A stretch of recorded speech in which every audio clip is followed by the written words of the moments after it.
exam. Inano ko lang, hinulaan ko na lang yung iba. Pero ngayon, sabi ko, this year, kaya ko na to.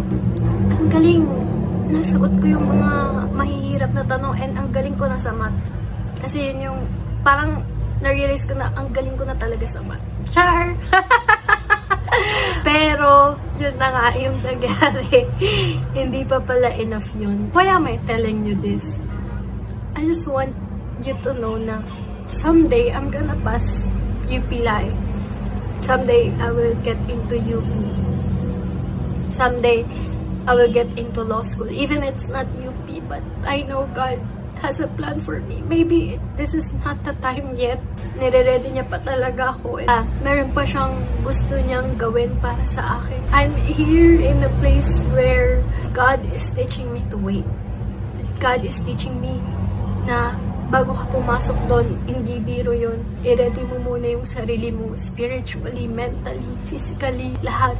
Kailangan ready ka kasi isang mahirap na war, mahirap na battle yung pagdadaanan mo doon. I just said, why God? Why? At first. Kasi kasama ko sila mama and Ate Keisha nung tinignan ko yung result. And yun lang talaga yung nasabi ko, why?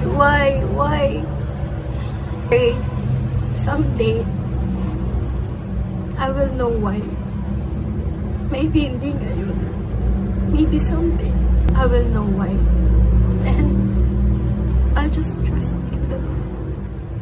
Magtitiwala na lang ako sa Kanya. And I know, I'll try again.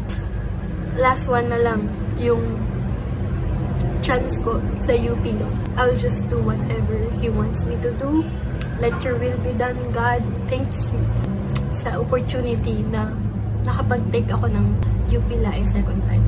Ayun, someday, I pray na makagawa ako ulit ng video kung saan good news na talaga. As in, yun na talaga yung time na binigay sa akin ng Panginoon. So, if God didn't answer your prayer, just trust in Him because maybe He has a greater plan for you. Yun lang po, God. Hi! So, yung buong video kung bakit ako hindi pumasa, ewan ko kung papano, for sure, bakit kailangan nyo makinig sa failure. Joke lang. This is the video about what are the things that I should have done or ano ba yung mga pagkukulang ko. So, panoorin nyo po yun if you wanna be a lawyer or if you're trying to na mag-exam, panoorin nyo po yung mga tips ko doon. And for sure, wag kayong